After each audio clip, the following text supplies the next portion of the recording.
13th floor.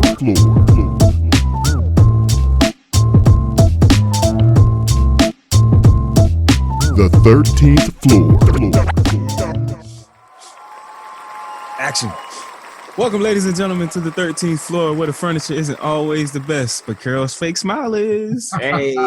But the views are amazing. I am moderator B. Joes, and I'm joined by the guys. First up, Faison. What's happening, baby? What's up, man? I am excited to be back. Finally, home from all the travel, the crazy. Hey, what you doing indoors, though, dog? I thought we was going to see this wonderful weather. I mean, what happened? We are recording this at 10 o'clock at night. There is no outdoors. It's beautiful weather out there right now, man. That thunderstorm, I love it, man. I live in an area where I'm covered with trees. There is literally nothing. There is darkness outside. Everybody. So I'm going to enjoy the reminiscence. If you're watching this on YouTube, you can see the future that's coming next week. I can't say it, but it's going to be awesome, and I'm pointing to it right now, and I can't wait to see it on Friday. Deadpool don't come with all them many weapons, man. He got like a M16, 2 swords, a crazy guy. I'm like, oh yeah, that boy will pull out. He's gonna pull out, huh? Oh yeah. Anyway, DJ Barry B. Fresh, what you got, man? What's happening?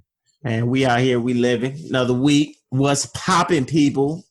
I see Fresco down there. That immediately made me think of Bone Fresco. Y'all know the restaurant down south? Bone Fresco? Yes, I actually have experienced Bone Fresco. It's pretty damn amazing, Carol. Don't turn your eye up, man. What's happening, bro?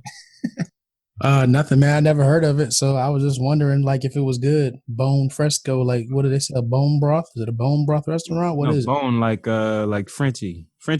Bone. Like Bon Appetit. Bone. Okay, Bone Fresco. Not like Yeah. boom. Bone. Not That's what I said. Bone Fresco. No, Yeah, you said bone. You said bone fresco, and I'm like bone fresco. Okay. Like bone habit. Yeah. Anyway, I'm good, bro. What's going on? Not much, man. Happy to be here, man. We got a lot to talk about today, man. First and foremost, I want to get into, I guess it would be a little bit of gender role, but not really. Something Carol brought to my attention, and I thought it might be a little interesting subject. Carol thought so as well. But it's a Instagram post, and you have I guess an adult man or adolescent man, I don't know. I think it's Barack. Let me zoom in on this thing here. Is that Barack? It might just be Barack. Look at that. So I wonder why they cut. Was it the screenshot that cut off Michelle's face, or was it just like the picture itself? That's how it was when I saw it. It was just like that. Yeah. So you got Barack down here, taking all the knives to the front, to the back, sideways, and everything. But then you have the woman, I guess supposed to be Michelle, crowning him at the same time while he's bent below him. And in the caption, if you don't crown him, pick him up and value him, who else will? Build your man up, because there are hidden battles he fights. Don't become another fight. Powerful. Think so? I do. It's important. Why so? Because you gotta come home and be able to be at peace, take your armor off, and just be loved. You're out. Just as a man in general, no matter what race you are, you have to fight. You're always fighting. You're always ahead of things. You're always taking a blunt. You're always doing so much just because you are raised that way, because that's what's expected of you, or because you do. And you come home, you sometimes want to come home and just be loved. Like, you don't mind getting a hug and a kiss and just being able to sit back and be loved. So it is very important in my mindset to have that ability to not come home to a fight, because you're fighting all day long outside. So to come home and not have to fight and argue and scream and yell, it's too much. And I mean, side note for this process, a coworker of mine by trade of mine just passed away. He's 40 years old and passed away with a heart attack. Like, that's just stress. That kind of stress in your life isn't important. Like, you need to come home, get your crown, you should be treated like a king, treat her like a queen. Your princess is a queen, and princess at home. Like, it's just, home is an environment of love, and it should be that way. It shouldn't have to be always, defense. Yeah, I don't think it's just about coming home to an argument or a fight, but it's coming home to, just further. You get more You didn't do this. You didn't do that. When are you going to do this? When are you going to do that? We were supposed to do this. We were supposed to do that. And there's not that time for that decompress. There's not that time for, okay, let me make sure you're good. And it's not necessarily about forcing you to talk about your day, because obviously we're men, we do things a little bit differently. But it's just that time of, all right, let me recharge, let me reset, before we get into all this other stuff that you got for me. Like I always tell people, hey, a day off from work is a day on at home. And people, Yes. right? Absolutely, man. You very get true. that honey-do list, man. That junk gets extensive sometimes on those days off. And it's not just that honey-do list. It's so many things that, look, as a man, you're always focused on things that you should be doing, things that you want to do for your family. And when you get free time, man, it's just so much pressure of what am I going to do next? What's going to get done? What's not going to get done? And I think the more responsibility we get, the more that we tend to forget about ourselves, or are forced to forget about ourselves. 100%. I think though it's this is a relationship, point that even it's the same way for your spouse. It's not about thinking either way that it should be a battle or not have that sense of accomplishment and that you are moving towards a common goal. I actually have a set of friends who I've known them both for quite some time. And now they are splitting up it potentially, and being set in the middle and hearing both of their sides and seeing at the end of the day, it's always about communication, and that they are both speaking around the same desires that they want, but they're at the end of the day, it's pretty much selfishness and being hard-headed as far as not being able to hear the other.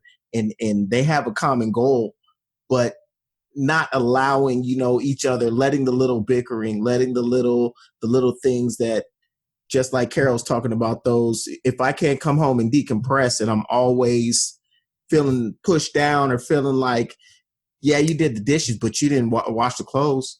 It's those things that create those balls that then start to grow and fester into, snowmen of hate. That's the difference. No matter what, you should be lifting up your spouse. We all know that we are not going to be perfect 100% of the time.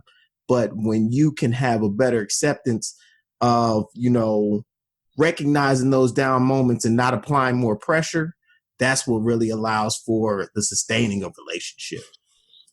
But I think, you know what I think the problem is? The problem is that we let titles bring in additional pressure. And we get to a point where we can't turn the title off. They don't realize, hey, turn off this title of wife, turn off the title of husband for a minute, and just be a friend, right? Just be a friend. Because if you responded to me the way you would respond to a friend, things would probably go a lot more seamless. That's a great point, bro. I think that's a paramount point, because I think that is typically the greatest or the biggest piece that's missing in most relationships or most lasting relationships. People don't understand or value that friendship, because I think at times it takes you being a friend to a person to kind of help you get through some of the struggles, because that title as boyfriend or girlfriend or husband, wife, it comes with a certain level of pressure or things. It might even come with a certain level of constraints, but that friendship, they're just different things that you'll do for a friend. And if you understand the true meaning of friendship as it is, it goes a lot further. Yeah, I think people get caught up in living their relationship for the outside world instead of living their relationship for what it is, the relationship. And that's one of the biggest strains that people don't take the opportunity to truly recognize and make a point of pushing away, is allowing the outside pressures of, oh, well, they do this, or, why isn't our relationship like that? That our relationship is our relationship. It's special and unique, and it should be that way, period, and not be judged or held against other relationships or other ways that you're trying to create a standard. I don't, the only standard in a relationship is the respect, nonviolence, and you know what I mean, mutual understanding. Like those are the standards. But trying to act like, you have to act a certain way. Oh, well, if you go out, then that means that you're doing something against the relationship. If you go hang out with your friends just because you went out till 2:00 in the morning. Nah, we was just hanging out and reminiscing on not having responsibilities, enjoying life. It was nothing against nobody. Yeah, we talked a little bit of crap about y'all, but that's because y'all make us do this.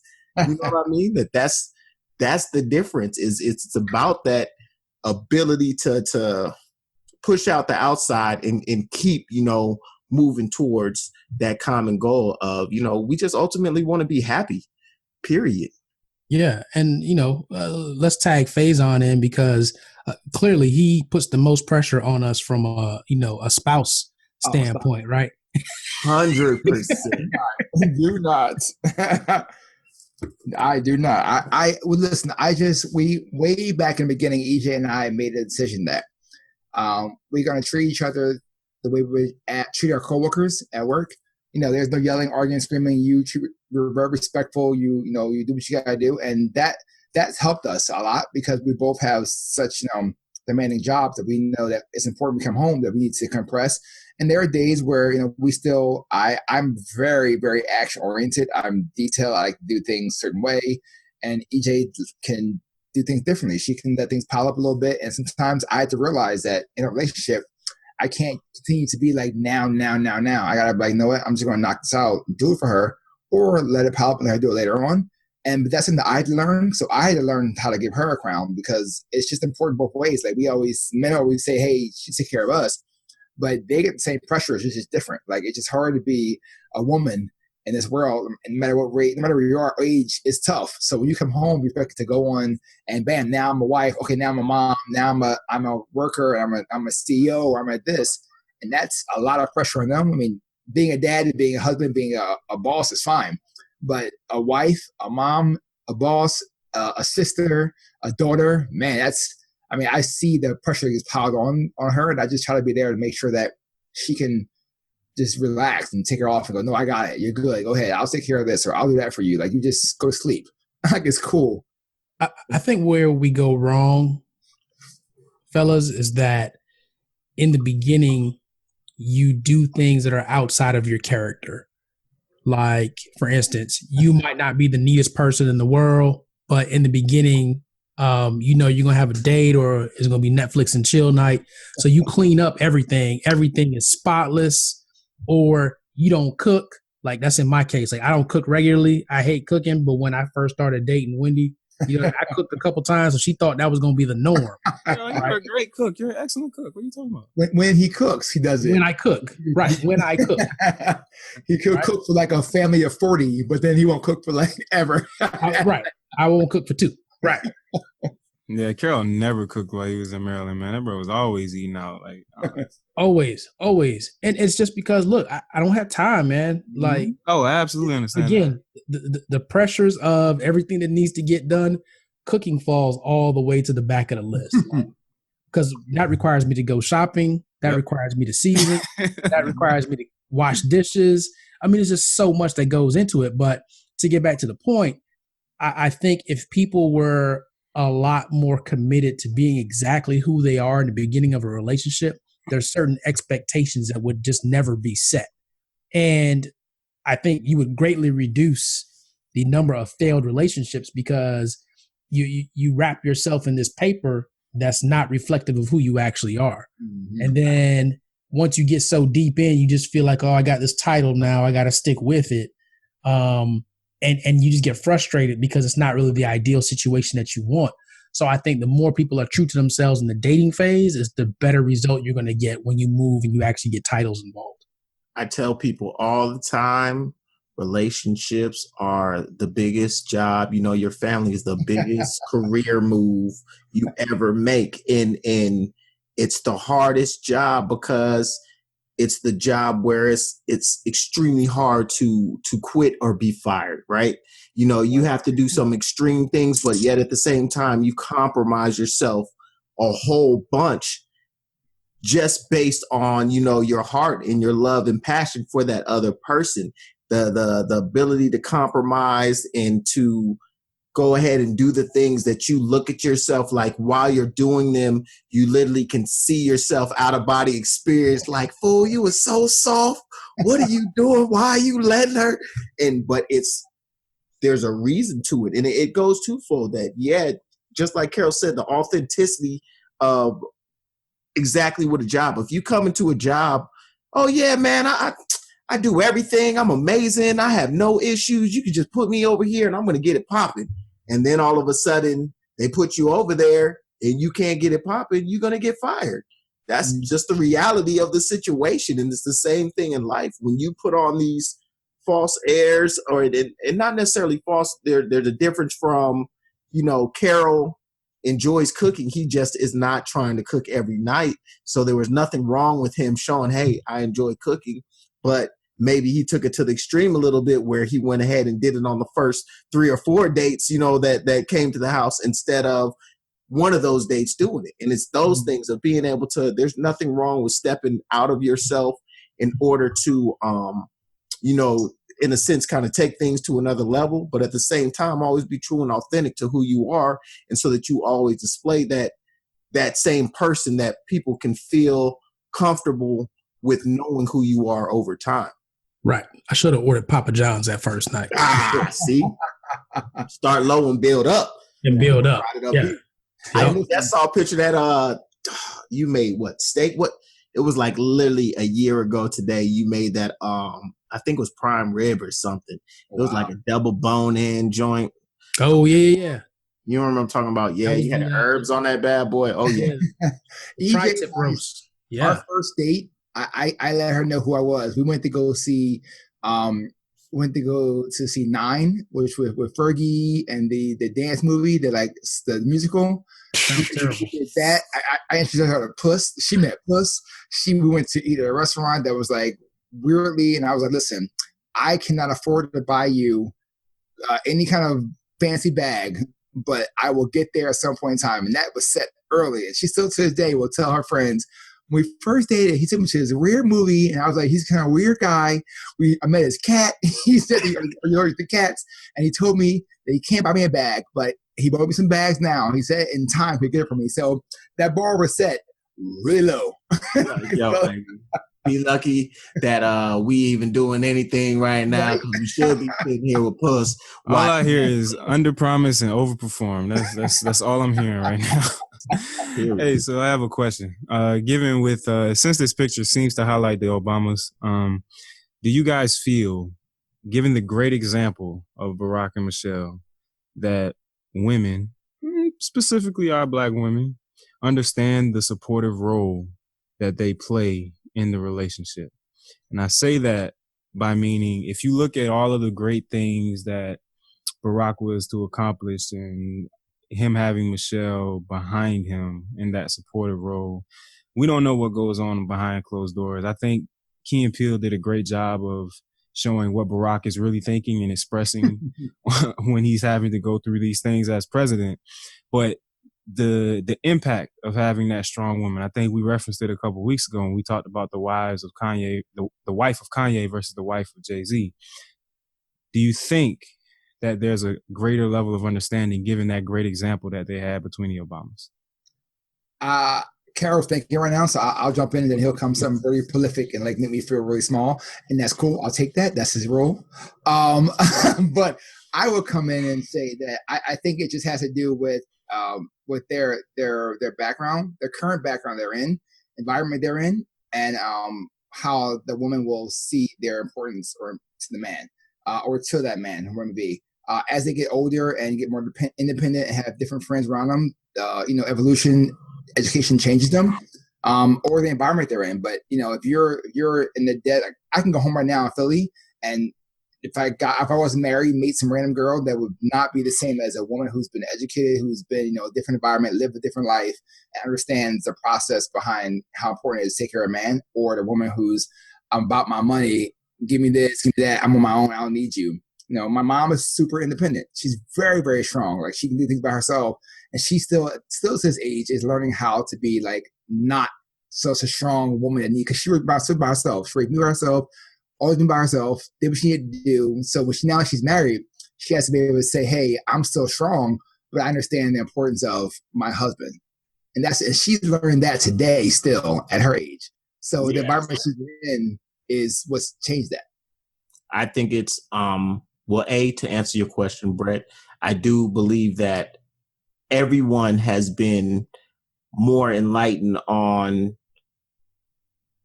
what a strong relationship is, by watching them.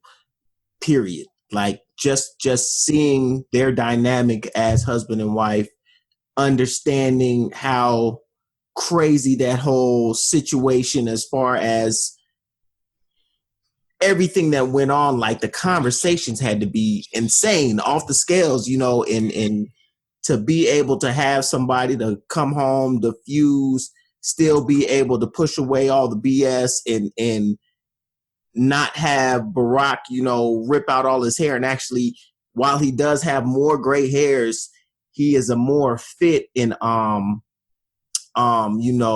look like he's ready to do whatever kind of guy than he was before he got in the office. Like you could tell he's like war ready now. Like there's nothing you can tell him that he ain't ready for. He hasn't seen. Like, I'm ready to get it. And so I think that it as a whole has shown everyone, and allowed it to begin to resonate the impact of a strong relationship, and especially at that high profile and in a level like that. They were probably the most loving couple I've seen in the White House ever, like in my time span, that really showed what a loving couple was, as opposed to just feeling like you do right now with 45, where it's like therefore, just because it is the convenience of their relationship for TV. It's weird. Yeah, it's very awkward in many moments. You watching him try to grab her hand and try to sneak a kiss and do all of this. That it's mumbling. Yeah, that it's whereas when you watch Barack and Michelle, it was seamless. You really got jealous Natural, because man. you It's real felt love. like, man, I want my relationship to be like that. And you could tell it was rocky. And you could tell like she put him in his place when he needed to be put in his place. But you could also tell that she would be docile and let him, wear the pants when he needed to wear the pants. And so go ahead. No, I think that, yes, absolutely. They were a great example of a strong couple. However, we don't know enough of the workout program. Yeah. That got them to that strength. And it's because they were so high profile and in such a position of scrutiny that at that point they couldn't come out and be that real role model example of, hey, here's some of the tough things that we've been through. Because I think anything that the media would have got a hold of, the Republican Party would have got a hold of, they would have totally blown it out of proportion. And so they had to keep a lot of things, really wrapped tight. So, I mean, I would love to see if one of these books that they put out in their book deals, can we get, the real exclusive, like talk to us about a lot of the hardships you went through. Talk to us about how, she basically gave up her career. Yeah. In order for him to progress. Like, those are the types of things that we'd have to understand. And like, how did that even come about? What were those conversations like? How did you get to that point of agreeing this is what we're going to do? Like, that's what I think we really need to understand so that we have a really good blueprint of what it takes to get there. I totally agree with that. See, Brett, that's what I'm telling you. This is exactly what prolific thoughts. That just like, cool. Yeah, your mom's great, but I give him softballs. I come in with the softball and I just pitch it for him. He just knocks out the park. That's what he's supposed to do, man. That's my man, Coach K. So on the flip side of that, when it comes to the built-in or built-up pressure or whatever we receive when we get home, would you say, and I think it doesn't impact us necessarily, but when you have a wife or significant other that just lays it on super thick, you know what I'm saying? Like when you come home, there's no peace in the house anymore. But then you have us as black men that go outside of the race and start dating these other races, and they say, oh, when you get on, you get your white girl and others. So is there something missing between us and that relationship with the black woman to keep it in house, or to keep that strong relationship going versus one having to go outside of the other? I guess I'm the wrong one to have this conversation, huh? Hey, listen, I have an international relationship too. I'm mixed race. I'm dating Nigerian. That's a whole different. Oh, so international.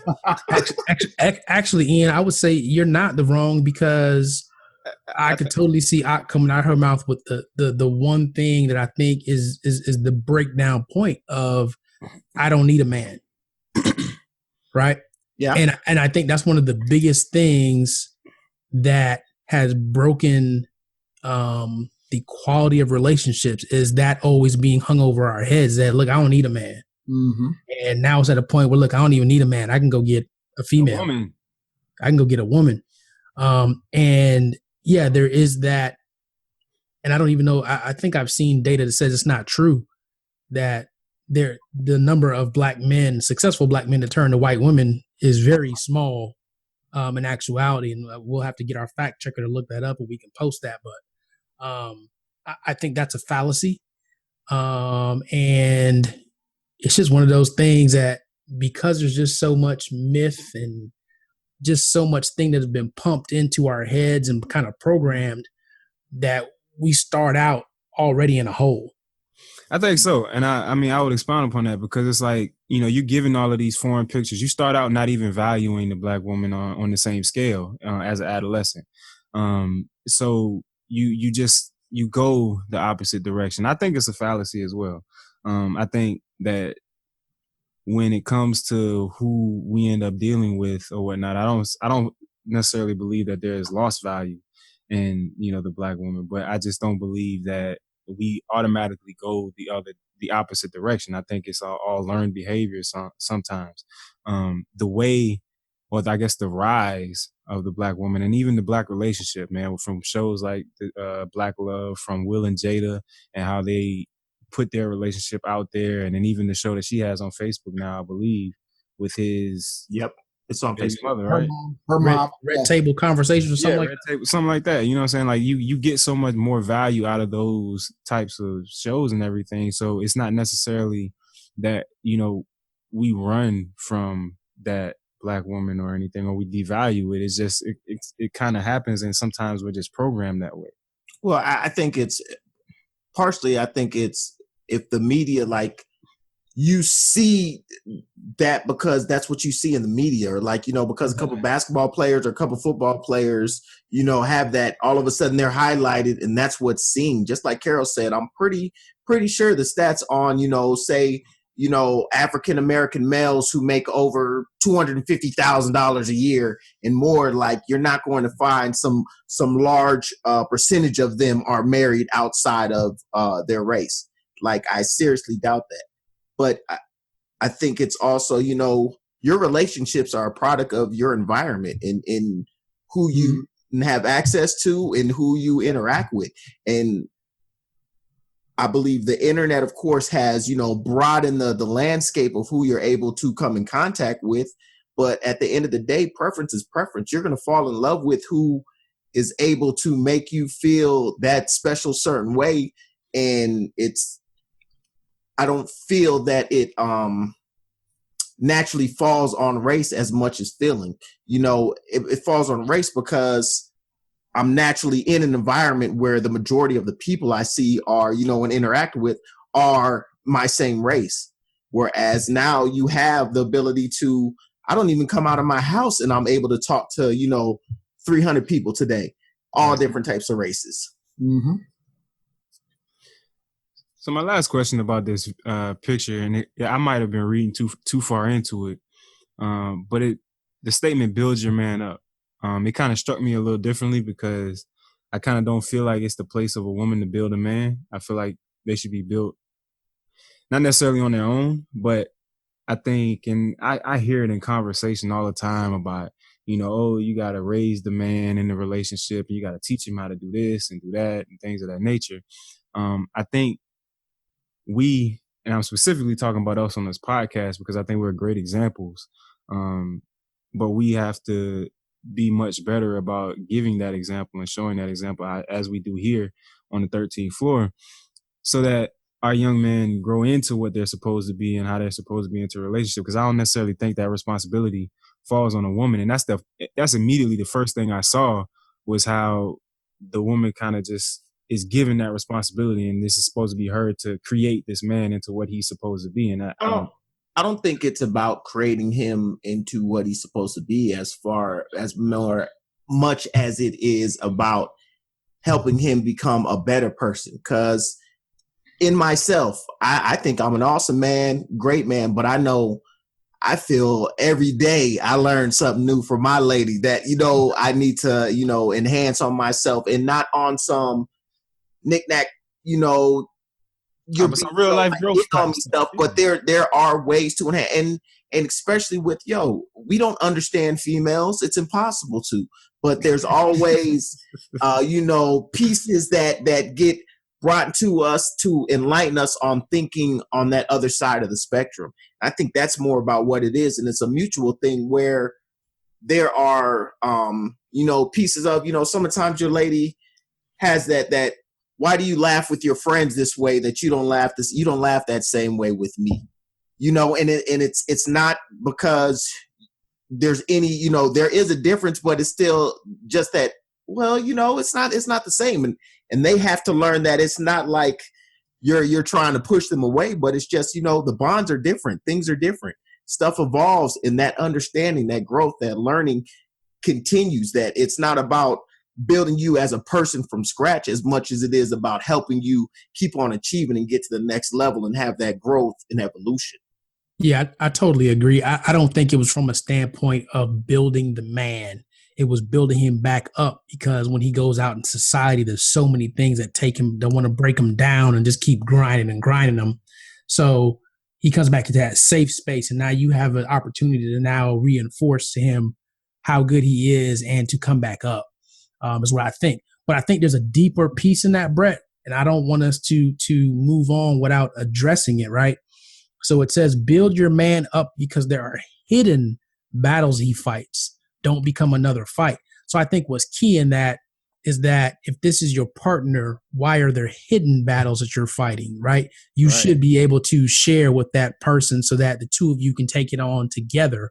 And I think the current state of where we are as far as self-esteem and not being called, less than a man or being looked at as weak.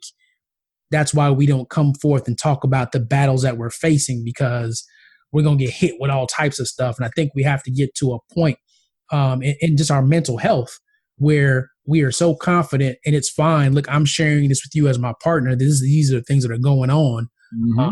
And it's almost like the women have a movement, right? They've got Me Too, right? Mm-hmm. And we could easily have, well, me also.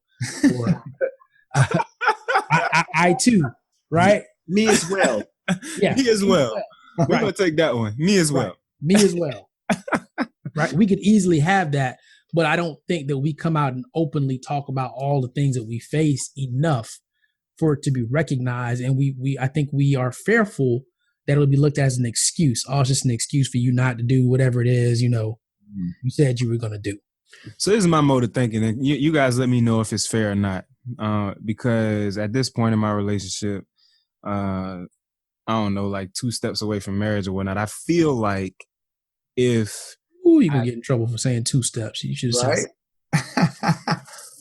You should have said like a step or so. A step or so away from marriage. He's the track star. 2 steps like that. Exactly, man. It's actually 1, 2, 3. You know what I'm saying? Let's go. Hey, you almost made me lose it. Damn, what was you talking about? You were talking about the point in your relationship. Point in the relationship. Oh, yeah. So y'all let me know if this is fair or not. Well, if you feel like you can't express these things, then is it the person? Are you with the right person? And I say that because you're doing yourself almost a disservice at this point in a relationship. I feel like it's a partnership always at the end of the day. And if I can't build with you, if I can't gain insights from you, especially in the situation that I find myself in, is this necessarily the right person? I think it goes both ways. Like we should be able to Yeah. learn and look at things for each other. But it depends on if your lack of being able to do it is internal or if it's external. If it's just like you have your own issues with, painting your feelings and you can't express to people and they are trying to help you get past that, that's one thing, as opposed to if it's like, you go to speak to them about something or trying to figure out, whatever it is, some issue at work that are dealing with a coworker, this, that, and the third, and they are just totally oblivious. But Kim Kardashian is that's not the right person to be with. But that's exactly what I want to get to, because it's like that internal thing, that thing that is inside of us that just stops us from having this conversation. It stops progress. It stops movement forward.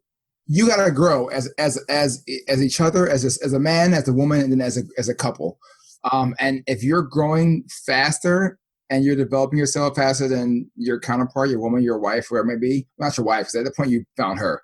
But if you're growing faster than them, then it's going to be a gap. You're going to have some problems. Something's going to happen where you are moving away a different way and look at things differently. And that's when you figure out what's happening. This happens, really early relationship. This is not a late time thing. This boom happens early, and you start to see that divide happen. Like you may want to go to galas and do big things, and she may want to just go to like the club. You're like, I'm over that. I'm done with that lifestyle. It's the split happens. That's really when the split is too. Is like really when there's that point of, all right, they're trying to act like every Friday, Saturday night, we have to go to a club and go drink and go get crazy. That has to be this big thing. That's like the point. Like, do you get okay with doing the couple thing and being able to enjoy each other, or is it always like a need of it needs to be a group thing, or like, I just feel we need to turn up and we need to, still be young, like making that transition of understanding there's nothing wrong with turning up, but like we need to have some focus and learn to have those, learning to enjoy a glass of wine and not on some, I'm drinking some wine to get fucked up to go do whatever, but we're just sitting here chilling, relaxing, talking, went to a nice wine bar, cigar bar where the music there was actually just a cello player sitting in the corner, you know what I mean? And we were just, just vibing, you know what I mean? And it's normally that's the divide, right? When there's the adulting, that's what I heard a guy on somebody, whatever, shout to you on Instagram, doggy. But adulting starts happening. Yeah, when you start getting that understanding and being like, no, you know what? Like we have the responsibility. Like we got to go to Target and get toilet paper and do all of this stuff, and make things happen. And whether or not you're going to hold up to that responsibility and understand that, okay, there's a bigger goal we're going towards, as opposed to feeling like we are just, man, I'm living for the weekend, baby. Right. Just, I'm turned up for the week. I'm just waiting till the weekend get here, baby.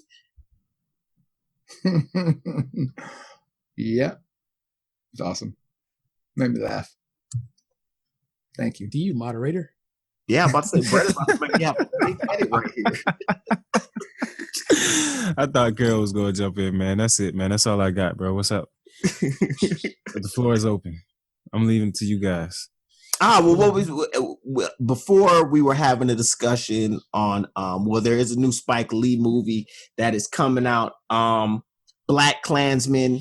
The Black into Klansman is 3 Ks because he's going to be the first black man to infiltrate the Ku Klux Klan. Second. Well, he's the first on the movie. I don't know. Either way, it's a Spike Lee joint. From talking about that, we talked about another Spike Lee joint, which was Chirac. In the Chirac conversation, we started talking about the strength of if females started to stop giving up the nookie in order to get the thugs to put the guns down, how realistic we actually think that could be, and if it could be a true movement or a true way to make a change in some of these communities. So fans of the 13th floor, please drop your comments below this podcast and let us know what you think. These posts that you'll see on Instagram and Facebook and Twitter and such, let us know what you think. Is the power of the nookie strong enough to put the guns down in Chicago or in Florida or anywhere else where there's major gun violence and killings and things of that nature, gang violence? Is the power of the nookie strong enough to get guys to change their attitudes, change their minds? We're actually going to post a voting poll. Yeah. We'll do that. We're going to do that on Monday, on the Monday after this. So this drops on Friday the 18th. Mm-hmm. So everyone look for it on Monday the 21st. Damn. Yeah. However, if you're looking for my thoughts on the situation, I know the what's in between their legs is powerful enough to stop the world from moving. I think women run the world, man. Yeah, I think it'd be very hard to get the unity needed in order to make that happen. Because one thing I think is always it's funny because it's shocking as a young man growing up. I always made the assumption that it was like guys were way more horny than females at the end of the day, and it's totally not that. And right. I think that's one thing that in general, people don't take into account, I guess is the best way to put it, is that there is a misconception that females do not want it just as much, if not more, than men. And so I think that, of course, is one of the strongest forces in the universe, right? Is sexual, you know what I mean? That power right there is hard to like it's easy to succumb to. That's what I'll say. So I like the way you're thinking, Brett. And I look, I've never seen Chirac, so I don't, but just from listening to you, here's going to be the problem. If women were to make that stance, the more attractive women, the more, I don't know, quote unquote, voluptuous, more sought after women would have to be ready to support the women that don't fit into those categories, because all of a sudden those women that get attention that way, they would be so much more popular. That's true. They would mess up the whole thing. It's particular, right? Like it's not just about those ones at the top. It's that what happens when the bufferilla from down here has now become what do they say? In the land of the blind, the man with one eye is king. So, when you got no options, all of a sudden you start tinkering up, and those sisters up here, when that this change is placing, you have to be able to help them. I guarantee you that would be like the newest fad. That would be like the topic of songs. All types of crazy stuff would happen if they didn't get that all in line. Again, mental health, man. I'm telling you, it is key to the liberation of our people. I've seen people with options go for it for less. So, well, people that quote unquote are taking one for the team, but the team wasn't in that game. Like, what? There was no game here, though. Oh man, it was for the team, though. Right. Exactly. I'm trying to be the wingman, but we on a helicopter. There's no wings. We all drank Red Bulls. What do you mean? Right. Easy, man. So let us know what you think, man, in the comments. Hit the poll up on the Instagram, on the social media pages at 13th Floor, please. Faison, man, before we get ready to wrap this thing up, I need the Arts Corner, sir. Got it, sir. Think big thoughts, but relish the small pleasures. You got to build it up, man. Like we talk about, say, relationships. Talk about the step of building you up. It's not going to be always, the perfect day, but coming home and getting a hug, coming home getting a smile. Those small things are important. Those small things build up to the big house, the big foundation. So dream big, aim big, but when you get those small wins, take them, accept them for what they are. A win. Absolutely. Fresh, before we go to you with the crypto, I got a super funny story, man. So Fresh. So while you're telling your story, think about what you're going to put a Fresh to. Fresh is kind of retired at crypto. And What? coming back to crypto. Yeah, man. He specializes in something else. Fresh gets bored, man. What you specializing in this time, man? That's why his name is Fresh. Man, why don't you tell your story and then we'll worry about it. So I was at work the other day, man, and predating that, father-in-law has been heavy in this carrot bars thing. It's carrot bars. It's some, I don't know if it's real or not. I listen and I take in what he's telling me about the carrot bars, but it seems like a scam. But you can't tell certain people certain things. You just kind of got to let them learn for themselves. But it's supposed to be somewhere where you pay for like ounces of gold, because the United States dollar is not on the gold standard anymore. Yep. So you're paying for ounces of gold. You're supposed to get the gold in the mail or whatever, and it's like a pyramid scheme too. So you get more people up under you or whatever. Yep. And they just had a recent, I guess, cryptocurrency offering not too long ago. Yep. I don't know exactly where it went off, but it was such a big deal. Anyway, so I've been hearing about carrot bars for the last 3.5, 4 months or whatever. Carrot bars. Now Carrot bars international or something. Look it up. I'm a fruit guy, so I mean, I was like, hey, I thought he was talking about some type of health I bar. thought it was some health foods, or something. I know juice bars, but just carrot? No, I apologize. Carrot with a K. Carrots are the So new like fish gold. oil. Got it. Yes, carrot bars. Carrot with a K. Look it up. You'll see. I'm at work, and one of the temps that we work with or not, he comes up and he starts just randomly talking about this carrot bar stuff. And I'm like, yo, this is really something. This is somebody else that actually is into this crap. And he's all into it. They had a conference and everything else. So I just thought it was really, really interesting to find that there were at least 2 people on this planet that were into this carrot bars international. There's probably many, many more. So it might actually be something worth looking into. Plus, they following the dollar, and the dollar's supposed to be collapsing any day now. So if you have anything in gold, that's where you want to be. Listen, hey, your father-in-law listens to the podcast, right? He absolutely does. Yeah. Listen, so people, but we've had discussions about this, so this is not new information for him. Right, but they will sell. People will buy and sell anything. It's just about what they think is going to happen for that week. There's always trends, and you're going to have those trends, and it's just the way it works. We are a buying economy. We buy, no matter what we think is going to happen. And you see where it goes. So somebody gets rich. Somebody in that thing has gotten rich off of this. And I don't think he's that far off. I mean, I know the gold is very important to have, and I do know that the dollar is going to die one of these days. We just don't know when. Buying the gold from? But that's the thing. Who are you getting the gold from? And I want to see the gold. Somebody if I can see the gold, then I'm much more likely to get into this. It's like there's millionaire cryptocurrency people who had it in the beginning, and now they cash it out, and people are still growing into it. It's someone always is rich early, and then people find Amway, Prime America, all these big companies. Somebody's on top. Pyramids for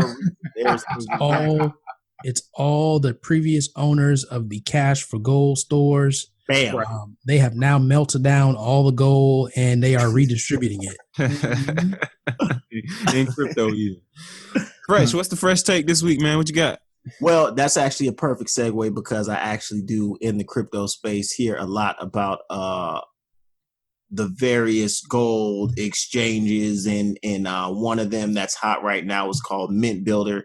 Sounds like it's along the same lines as what you're discussing, where in some of the Telegram online chats that I'm in, I hear people talking about it. In one of my Discords, I hear I have a whole group where that's all that they do. But most of those multi-level marketing businesses, it's always about what you put into it. A lot of times it's not necessarily that they are a scam, but the work that you have to put into it and the people that you have to touch in order for it to be profitable is extremely hard to attain. And so what happens is you have the guys who sit at top, where it's like, now that I have my 100 underlings spread across the country, and they keep on rotating these 20, 30 people in and out every month, I'm getting that 20 or 30 people's money and living life, enjoying life up here, while y'all are in the rat race trying to make it happen. into crypto though, another mellow week. You know, we had went up, we touched 10K, and things were looking like they were on a trend of going to the 13K prediction that Mr. Cliff High. I know it's been a minute since I talked about him, but he's the crypto genius that I do follow. Cliff High said that it was supposed to be 13 and a half, I believe, by summer. We are knocking on summer's door, and it actually just dropped back down to about 8.5 now. As we sit on this Monday, the 14th of May. So it's been very interesting to watch. My newest venture has been what's called Miner Farm. It is a virtual miner website that allows you to pretty much create your own miner farm. Miners are what verifies the transactions for cryptocurrencies. And so you're able to pretty much create your own miner farm and you get paid in real Bitcoins. I have actively been mining and spending the Bitcoins that I have mined from Miner Farm. So it's actually been kind of cool and interesting watching my little business grow. But other than that, I mean, crypto is in the same space where we're kind of seeing really what the summer hump is going to bring, waiting again for a lot of these different technologies to really roll out and be executed and go past the beta stages and really into the alpha and final progress of the platforms that are coming out. So it's still exciting times, neutrally exciting, I guess, because there's really no new extraordinary news. However, the battlefield is still raging. There's still a lot of opportunity. I still tell people that they need to, at least understand and have a better understanding of what cryptocurrency is and what the different opportunities that it has are out there. Boom. It sounds like it might be fizzling. Not at all. Not at all. Not at all. It's quiet. There's two. It's Look, just like you just said. The dollar is about to die. So it's the yeah, but the dollar been about to die for like years now. But like, it ain't been on the gold standard for forever. The freedom that it provides in not just the Bitcoin like exchanges and things that you can do and what you can buy and how people are making money with it. It's not going nowhere because it's being utilized for everything. But then past Bitcoin, again, all these other altcoins are actually coming up with applications and uses that are relevant. And so it's not going nowhere. It's not going, but it's also not, I don't believe it's going to have the skyrocket that everybody was hoping for, as far as that all of a sudden it's going to be 100K by the end of the year. I would to me, I'm looking more at like, by the end of the year it will hopefully be back up to 20-25K, as opposed to it jumping as much as people had hopes of at the end of last year, when we saw it go from, it literally within 3 months went from like 3 or 4K up to 20. And so that's when all the hysteria and all the hype got around it, because they literally seeing people who you put in, $5,000, all of a sudden you're sitting on $40,000. You thought everything was changing, everything, So there was, it was the Wild West. You saw a lot of people go from thinking they were about to buy their own countries to all of a sudden being snap back to reality of, okay, I do have to stay living in my grandma's basement for a little while longer. So it's an interesting game, but like I said, it's not going nowhere. It's just going to continue to be, I don't want to say regulated, because it's really not, quote unquote, the regulation as much as it is the growth is allowing the sustainability and the leveling of it being, this magic, jumping jack beats, where there's actually real cases. It's actually becoming intelligent currency that you can use for whatever you need. That's what I'm looking forward to most, man. They need to jump on. Everybody needs to start accepting these Bitcoins and things of the like as currency exchanges. So like you don't have to worry about this Apple Pay and Android Pay and things of the But like. that's they do it right. Yo, I literally just Right bought. on. I went to Costco today. I spent over $100 of Bitcoins in Costco today. I then went to Publix and I spent over $100 in Publix of Bitcoin. See, that's what I would. That's what I Yeah, would. I've got. Hold on. Oh, Yeah, Man. you go get that. Go get that. That's awesome. well, bag. yeah, I have my Crypto BitPay. bag. It's called. If y'all go look up BitPay. BitPay is a Bitcoin credit card. So literally, I took from So the you Minor swiping it Farm, at the. from the Minor Farm program on my computer. I shot the Bitcoins that I earned on my Minor Farm to my BitPay card on my app, and then I took from the app, like you have your main wallet, and I took from my main wallet. I went ahead and put it into my card wallet, and then was able to go right to the store and swipe away. I do that weekly. Wait. So you didn't pay with the Bitcoins actually at the register? You pay with the credit card. What do you mean? Yeah, they're Bitcoins. What are you talking about? He's thinking like you literally can go Paid like 0.0002 Bitcoin. No. I thought I heard you say that you took it from the Bitcoin account and it converted to cash on your card. I thought that's what I heard. No, I said I put the Bitcoins, or I said that on my BitPay is like a software, I guess is a better description. Whereas in BitPay, I have my BitPay, there's two wallets. So there's like the general main wallet where my Bitcoins go in, and then I can take fractions of those Bitcoins and put them onto my card wallet, which is actually the credit card. But And it's still in Bitcoin though. It's not in like. yeah, but then once I spend it, it converts automatically. As I swipe, it converts whatever that rate is at that moment. Yeah. It converts to dollars. Okay. Easy. There it is. Sounds like a lot of steps. It isn't though. He is getting money from mining and currency. He's getting PE right now while he's sitting here and the mine's happening. Yeah, like right now, it is I invest in Bitcoins are mutual being funds. mined that I will probably next week be using in a store or somewhere else 100%. Like, And I'm here. I got mutual funds growing while I'm sleeping. He has Bitcoin working and being built while he's sleeping.